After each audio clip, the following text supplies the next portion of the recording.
Welcome back to Big Mouth and welcome to the dceu Daily. Remember, you can follow me, add me, and tag me on Twitter at MoviesTVMad. Yes, I'm sorry. I'm sorry to the people who do not support the Restore the Snyderverse community and tag. I'm sorry to the people who get triggered every time I say, WB do this wrong, WB do that wrong. And I'm sorry to the people when I criticize the multiverse strategy yesterday. I understand that all these things are triggering. I will stand by everything I always say, whether it's right or wrong. But I understand that this should be a safe space for you as well as well as for the Restore the Snyderverse community. So we need to strike a balance here. So first of all today, because this is something I didn't talk about in the past couple of days, but a couple of days ago, Warner Brothers Pictures have said that they are still developing a Supergirl movie and a Green Lantern Corps movie. Now, the Green Lantern Corps movie has been in development hell for a very, very long time. Now, originally, Jeff Johns was developing this movie, right? And at one point, David S. Goyer was going to write and direct this movie. Now, it's all very well, Warner Brothers Pictures saying, you know, Supergirl and Green Lantern Corps are in development. But who's directing it? Who's writing it? Who is actually developing these projects? You're not telling us. That's a bit of a problem. I mean, is this just something you're saying? Or is this something you're actually doing? Now, I absolutely would love to see a Supergirl movie. I've wanted to see a Supergirl movie as soon as the original Helen Slater movie finished. I love Supergirl. I fell in love with that character via the Supergirl Helen Slater movie. Now, I understand that movie is deemed as a flop and a failure. But I loved it. I fell in love with the character. I thought Helen was fantastic. Jerry Goldsmith's score was beautiful. So I like that film.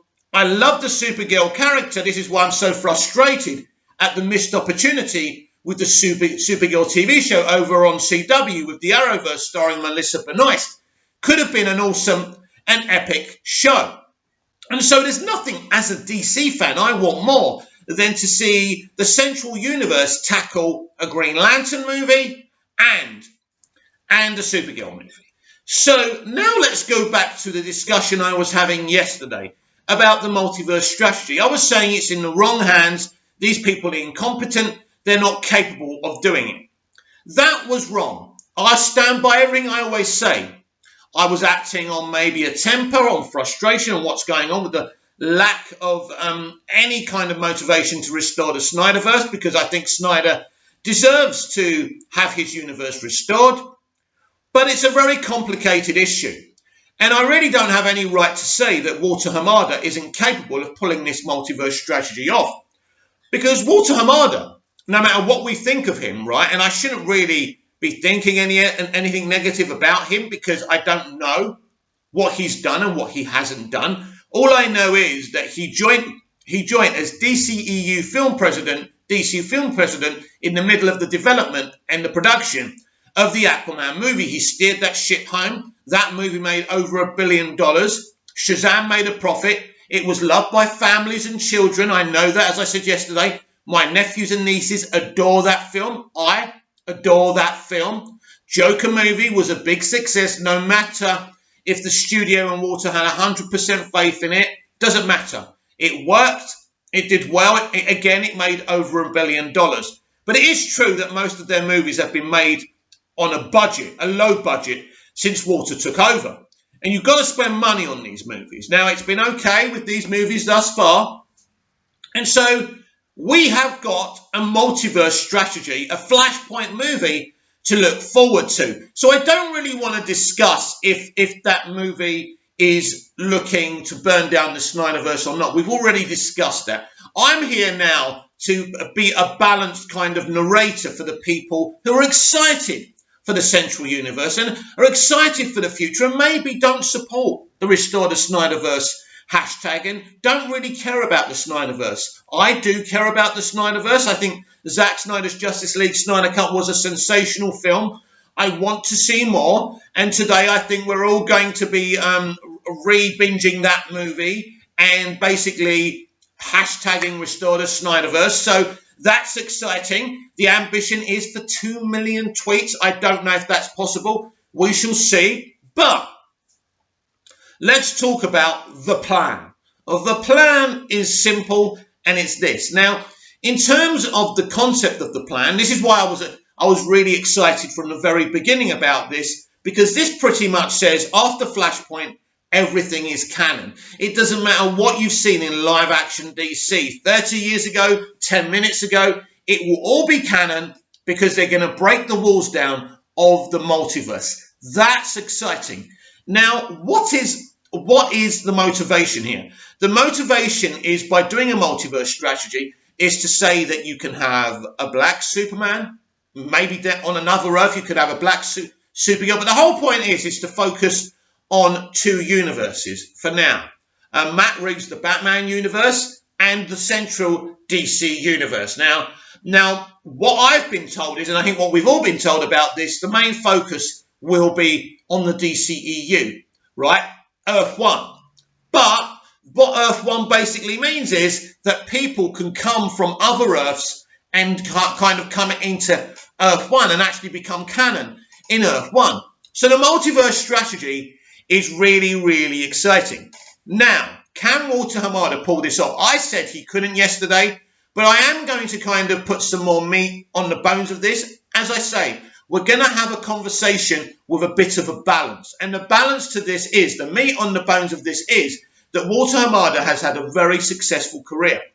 As someone who led the New Line Cinema horror movies, he's done a very successful job. He is capable of doing this. Let's be clear here. As a bureaucrat, as a leader, as a head of a company, Walter Hamada is clever enough to pull this off. Now, I have my doubts on Christina Hodson writing Flashpoint. I really, really do. But at this moment in time, I have to give her the benefit of the doubt. Obviously, she has this motivation, and the motivation we saw on Birds of Prey, and if that's your cup of tea, great. I don't hate Birds of Prey, by the way. I just hate the toxic kind of conversations the movie was having.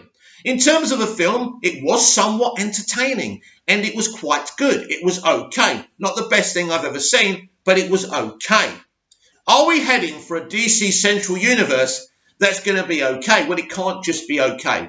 When you're making a film called Flashpoint, and I know everyone's calling it The Flash, but it is Flashpoint. Even though it's not a copy and pasted from the graphic novel Flashpoint, it's Flashpoint, right? Barry's going to the past, changing the past, saving Nora's life, right? She's going to be alive, which creates a new universe, a new reality, and he's got to find a way to put everything right, but everything won't go right. So whatever they want to change in the central universe of the DCEU will change. Now, more than likely, people will be triggered about this, especially people from my neck of the woods in the Restore the Snyderverse community. Now, as you already know, I am a DC fan all round. I love what Snyder did, but I want a successful central DC universe, right? Yesterday, I was even talking about Snyder being given everything.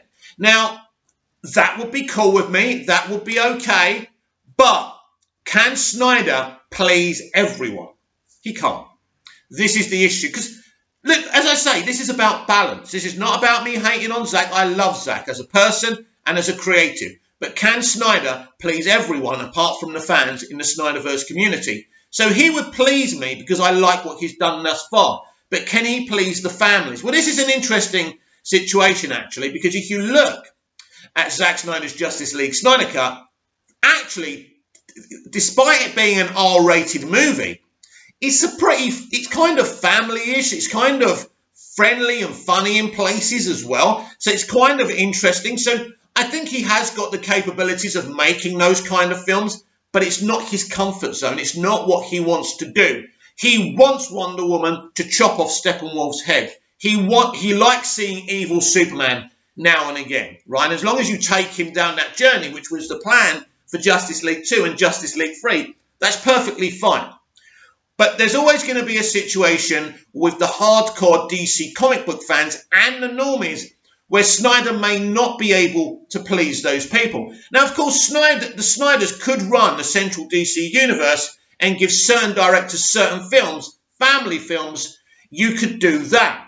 I just don't know. This is the kind of messy situation about all of this. I don't think there's a scenario that works for everyone, but that's what Walter Hamada and Jim Lee want. A scenario that works for everyone. And this is what the inception of the multiverse strategy is. There is no question about that.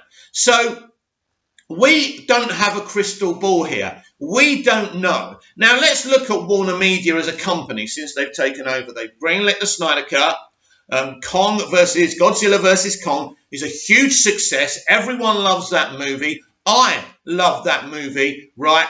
And breaking of the release window has really worked out. Instead of it killing cinema, Jason Kilar has saved movie theatres. It's quite as simple as that. And the same thing is coming. I saw the trailer for the Space Jam 2 movie, whatever it's called, right? And I forgot the baseball. Is it the baseball? I think it's the baseball star who's going to be in it. But I don't know American sports, so I can't remember his name. But I love the Looney Tunes characters, and I can't wait to see that movie. I love the one with Michael Jordan. This is a great concept. And so I'm excited about that as well. So Space Jam is going to be successful. James Gunn's Suicide Squad, let's focus on DC, right? It's going to be successful. It's looking like Warner Media are becoming the new darlings of the media and the normies. That's interesting because I don't think that Disney have handled the pandemic very well. In fact, I don't think any studio, apart from Warner Media, have handled this pandemic well. So all of a sudden, we are on a road that's looking a lot more positive. But when it comes to the DCEU, there's still this disparity. And I must admit, the past few days, I have gone down that toxic kind of thought process where I've been trashing on the central universe and saying, yes, a Snyderverse, yes, Snyderverse, restore the Snyderverse. I haven't been balanced in my thinking. And for that, I apologise to every single DC fan, because that's not right. Because I don't want to go down that road, because I'm not just a Snyder fan. I'm a DC fan. I love every Christopher Reeve Superman movie, even the ones people don't like. I love Supergirl. I love all the Batman films. I love the 60s TV series and the movie they made. There's a lot of DC stuff I like that some other people don't. And I even like the Green Lantern movie starring Ryan Reynolds. I know it has its issues like the costumes, but actually the stuff on O'Hare is sensational and beautiful. And I think we must concede there are elements of that film that are really good. So there's always a positive you can find. But we have to find a way forward, right? I don't want there to be, look, because I want to kind of go to this for a minute and come back to this central conversation again. So in the space of 2 weeks, we have now had 3 hit pieces about the release the Snyder Cut community. We had the Variety hit piece with Ann Sarnoff. We had the Hollywood Reporter one the other day. And now the Independent in the UK have really gone deep this time, saying the release the Snyder Cut fans were passionate, heated fans and turned fandom and love into hate. And I think that, I mean, I haven't read it. I don't want to read it. But what I've been told by other people, they're accusing the male fans of attacking female executives and things like that. Listen, I said this on my Instagram. As a man, I don't represent all men. I can only represent myself. I can't control a whole gender and community of men. I know that I don't bully people, right? I don't go into people's DMs. I don't threaten their lives. I can get carried away on Twitter like everyone and do a laughing emoji at saying I don't agree with or something like that. But I don't go to these deep levels that we're being accused of. But I'm sure there's a small minority of the Restore the Snyderverse community that are like that are unfortunately mentally unstable and can't control themselves. There's nothing we can do about those people. If we see them do it, and if I see them do it, I'll tell them to stop it. Like I did with the Sean O'Connell situation when he asked this question a couple of days ago when he said, what would you prefer? Kind of a total DCEU reboot or a kind of at least Zack Snyder's cast being in these DC movies without Zack? Now, I don't know what kind of place Sean came from with this, seeing he was kind of leading the fight, or not leading it, but a part of the fight to release the Snyder Cut, and he's hashtag Restore the Snyderverse so many times. So I don't know what he was aiming at here, if he's kind of an agent of Sarnoff all of a sudden, or it's just a journalist asking a valid question. What I did with my quote tweets was, first of all, I told people not to take the bait. I'm going to cough, sorry. Not to take the bait, not to attack Sean, and maybe that's what Sean wants, to prove that we are toxic fans. If he is an agent of Sarnoff, which I don't know. Agent of Sarnoff sounds kind of good, right? It's not good, but that's what I mean. We're being accused of being bullies, right? Which makes us look bad, which makes the message we're promoting bad, which in turn makes Zack Snyder look bad. But we've also had accusations saying already there's evidence out there showing that POC characters were not just cut from Zack Snyder's original Justice League. I always get a frog in my throat in the wrong times, right? Not just from Zack Snyder's original Justice League, but from the Godzilla versus Kong movie. I think there's about 2 or 3, maybe 4 POC characters that were cut from that movie. And already Adam, the guy who directed that movie, is making the same kind of comments as David Ayer did with his Suicide Squad, saying there's about 5 cuts, 5 versions, but this is the definitive one. There's no director's cut.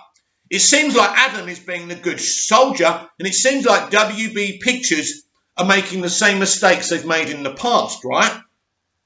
Again, I've already apologised to you for attacking WB all the time and just coming from it from the Restore the Snyderverse community. But I want to give you a balance, and I want to tell you my opinion about these 3 hit pieces. I think they've been ordered by WB Pictures. They're clearly triggered by a bunch of geeks and nerds that were able to trend by 1.5 million tweets. And I understand that. And they're going to be triggered again. And this kind of toxic fandom card they keep on playing isn't working because they don't know what else to do. This is what powerful people do. They try and lie about a movement that's more powerful than them all of a sudden. Just ordinary people. Nobody likes ordinary people winning, right? And us, these ordinary people, the Restore the Snyderverse community, are winning. But you should never win by bullying and aggression and intimidation. And I know a small minority of us have done that, right? And I've even been on the receiving end of people from my own fandom and movement that I've supported, right? There's got to be about 50 members of the Restore the Snyderverse community who have actually blocked me. But this is what fandoms are like, where it's football fandoms or entertainment fandoms. There's always going to be a small minority who do these things. And you can't blame me or the good people because the majority of us are good people. But I understand why these articles are being made because Warner Brothers Pictures are fighting for their very, very existence. But instead of just talking about us and calling us toxic fans, you don't even know us, why don't you investigate why Warner Brothers Pictures wanted to remove both Martian Manhunter, a character of colour, and John Stewart, a Green Lantern of colour, from Zack Snyder's Justice League Snyder Cut. If it wasn't for Zack, even John Jones wouldn't have been in that end sequence. And now we're hearing they've done exactly the same thing to Adam's movie as well. So it seems like they're not learning. But I'm quite happy to give Warner Brothers Pictures the benefit of the doubt here, right? Maybe it's a coincidence that those POC characters were cut. Maybe they need... But again, we're looking at a film that's not even 2 hours long, right? So this is the Warner Brothers Pictures mantra, that making a film 2 hours or just under 2 hours, you know, so it's entertaining and everything, but it's not too long. Right, so they're doing the same things they've already done. So this brings doubt to their capability of doing this. So James Gunn's The Suicide Squad, right, is totally written and totally directed by James. He wouldn't have let them fuck with him. They wouldn't have fucked with him because he's James Gunn. He's too public. He's too well known. They know they can't mess around with him. So they won't mess around with him. Now, in terms of David F. Sandberg and James Wan, basically Walter Hamada has got a great relationship with them because they've both worked with him in the past. There's not going to be an issue there. They're all going to be on the same page. You'll never hear any negativity from those people about Walter. And so it's very, very interesting now what happens next. And again, we have to ask the question, Are they capable of creating a fantastic, successful, central DC universe? And the news that they're still developing Green Lantern Corps and Supergirl is exciting. But there's an old English saying, the proof of the pudding is in the eating. So we're going to have to all wait to eat the DC Central Universe and to see if we like the taste of it. The problem with the civil war that's going on between fandoms now and what do you want, the Central Universe or the Snyderverse, everyone's going to have their agenda, whether they like something or not, and try and create propaganda. This is the polarizing situation in social media, and it doesn't just happen between fandoms. It happens politically as well on social media. I see it all the time. So there's never going to be this kind of peaceful coexistence because people at the company can't even live, coexist peacefully. Never mind the ordinary working class people who prefer one thing over the other. We're just going to have to wait and see what happens. I'm always happy to take your questions, and Scott Edwards is back with a few things today. So let's look at that, let's deal with that, and let's see what he's got to say. At Movies TV Mad, here's my questions for the next DCEU Daily. I personally thought Wonder Woman 1984 was just an okay film, I agree, but I'm still super excited for Wonder Woman 3. I want to see Wonder Woman team up with at least one other Justice League member in her third film. Do you? Yes, I would absolutely love that. It would be great. It could be anyone. I mean, I'm obviously a big Superman fan. I would love Gal and Henry Cavill to team up, Superman and Wonder Woman together. That would be awesome. But then again, I'd love her to team up with Jason Momoa's Aquaman. They have some great chemistry together on Zack Snyder's Justice League Snyder Cut. I would absolutely love to see it. Right now, we really don't know what's going on with Wonder Woman 3. Patty was confirmed to direct it, but she never came out and confirmed it, and it's a bit strange of Patty not to cement some news like this involving her. She's a big believer in that. We saw her do a video for Disney when she was announced for Star Wars, and for her previous Wonder Woman projects and things like that. There's something odd going on, and I don't think she's rubber stamped to be doing Wonder Woman 3. There's been rumours from Grace Randolph that Zack Snyder could be directing it. That would be something I would like to see, but definitely I'd like it to be set in the modern era, which apparently that's what it's going to be, but that's depending who's running this thing. So we don't know, and I certainly would love to cross Wonder Woman to cross paths with other members of the Justice League. That would be awesome. Right, Scott Edwards is back again. At Movies TV Mad, I hope it would be Batman, Superman or The Flash. Also, I highly recommend watching the Sneak Stargirl Great Show that showcases the GSA. Would you consider watching and reviewing it? I think you're talking about the Stargirl show.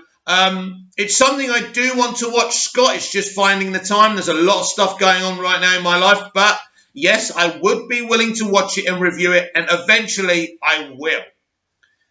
And my final questions, I'm currently watching through Smallville on Season 1. It's about time, Scott. I'm proud of you. Right.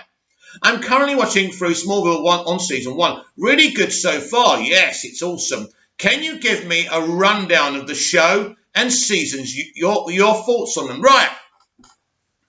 Season 1 of Smallville is the charming one. It's the one that introduces the characters. Clark's basically got his little mission he's given to himself, and that's to stop these meteor freaks. We got these freaks. In Season 1, we had these, as you're discovering, these freaks of the week, which Clark stops. Now, a lot of people didn't like this, so they kind of reduced that concept in Season 2. But in the first season, that's what he does.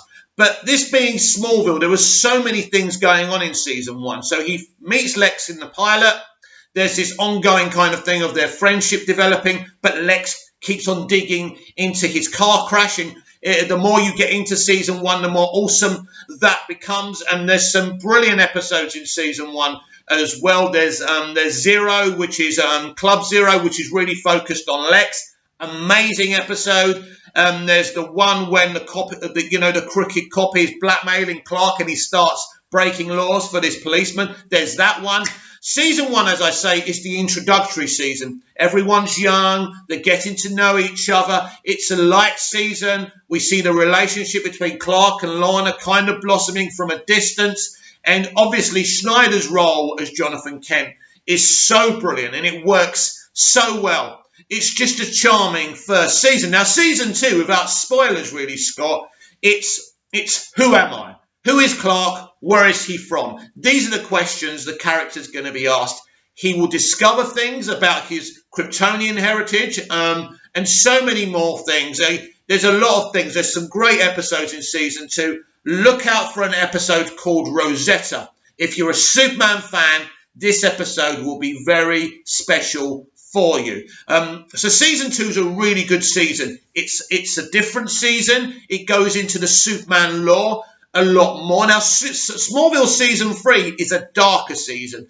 This is the season where we learn a lot about Lex's past as a child. Look out for the episode Memoria, one of the darkest episodes of superhero TV you will ever see, especially on the CW. Once you finish Smallville, Scott, you're going to be questioning Arrowverse a lot more. And I think it's only through me kind of discovering Smallville before the Arrowverse shows, because it was made before, of course, that I can appreciate this brilliant show. I think it's one of the greatest pieces of DC live action and Superman live action ever made. So Smallville season 3 is a dark season, a really good season. It takes the characters to other directions, and it's amazing. Now, season 4 is the season that lightens things up. A little spoiler alert. Clark is playing football at the beginning of this season, but he also has a new mission. So basically, I suppose I could spoil this for you a little bit, but I won't tell you what happens. But basically, there's these 3 elements that everyone's looking for. Lana, Clark, there's some new characters. Now, I won't tell you the secret behind these 3 elements, because when you find out what these 3 elements are and what they do for Clark, it's going to be amazing. By the time you get to the season finale, you are going to see this apocalyptic episode. It's amazing, and you won't be able to wait to watch season 5. So season 5 is really a big change for the show. Again, it's a little bit darker after the 100th episode. The 100th episode, I'm not going to tell you who, but someone dies. One of the main characters dies, and it will change Smallville forever. And then we go to season 6. Season 6 is the beginning of the formation of the Smallville Justice League. So you're going to get this kind of thing, like you've got on Arrowverse, but in a very different way, and I think in a better way. And so we meet new DC characters. They're introduced. Clark meets these new DC characters, and it's fantastic. Now, season 7, Scott, had a lot of challenges, because in the middle of this season, they had to stop because of the Writers Guild strike. So all the junior shows, all the movies stopped production. And actually, the Superman Returns sequel had to stop and never started again because of this strike, because WB thought better of developing that film in the end and producing it. But yeah, so when Al Miles, the creators and showrunners of Smallville, came back, they had some issues here, because this was the season where Michael Rosenbaum and John Glover, who play Lex and Lionel, wanted to leave the show. So they come up with this brilliant storyline and arc, and it's brilliant. And there's an episode called Descent, which is my favourite episode of Smallville ever, a dark episode, and it really fulfills the promise of the relationship between Lex and Lionel. You are going to see Lex Luthor become the iconic Lex Luthor you know and love. It doesn't get darker than this. So season 8 is really different, Scott. I'm going to give you a few spoilers, not big spoilers, but a few spoilers just to get you excited. So season 8, Clark will remain living in Smallville, but he will work with Lois Lane in that iconic relationship at the Daily Planet. But there's no Lex Luthor anymore. No, Luthor Corp has been taken over by a mysterious figure called Tess Mercer, and she is a big problem for Clark, a bigger problem than Lex ever posed. And he posed, once you watch Smallville, you'll understand. There's a brilliant episode written by Jeff Johns in season 8 called Legion, where we're introduced to the Legion of Superheroes. It's amazing. Now, season 9, Scott, is an amazing. I think season 9, seeing by this time Smallville should have been a tired show, but it's not. It's really good. And Jeff Johns comes back to write the Smallville movie event called Absolute Justice, where we're going to meet Dr. Fate, Hawkman. It's an amazing episode. Jeff Johns really pulls it out the bag. Tom Welling, a.k.a. Clark Kent, directs part of the movie event as well. It's a great event, and it really got people excited after 9 years of the same show. So season 9 is an amazing season. We continue to explore the relationship between Clark and Lois, and there's a certain famous Superman enemy who comes to Smallville, and it's sensational. Now, season 10 is the final season, Scott, and this is the season where everything must come to a head, where Clark must take on the Superman mantle by the time this season finishes. You will see the return of iconic characters, and you may even see Darkseid. You never know. You never know. But season 10 is a brilliant, brilliant season. Some characters will have lesser of a role in that. But all in all, my opinion of Smallville is that the first 7 seasons were fucking fantastic.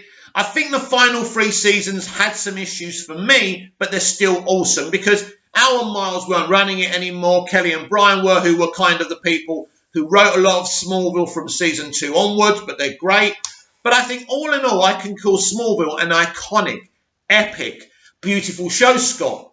And I want you to keep me in touch with your progress on it and let me know how you're doing. And we'll talk about it here on the DCEU Daily, because for me, Smallville is very important to me. It was at a time when I was living on my own. I was suffering with a lot of depression. I had a lot of suicidal thoughts. And Superman saved me again. Superman saved me again, and that was beautiful. Superman's always been there for me through the Christopher Reeve era when I was being bullied at school. That guy was there for me. Tom Welling's Clark Kent, Superman. Clark Kent more than Superman, of course, but he's still got the powers. He's everything that Superman should be and is. Again, kept me going. And then obviously the DCEU has kept me going. Lots of problems with that franchise, as we discuss here every day on the DCEU Daily. So I'm really happy, Scott, that you've let me know that you're watching Smallville. And if you haven't seen Smallville before, you are missing a big opportunity. So please give it a watch. Anyway, the chicken's in the oven. It's probably about to burn. So that's it for today. So comment down below. Like, share and subscribe. And I'll be back tomorrow with even more DCEU Daily. See you again soon.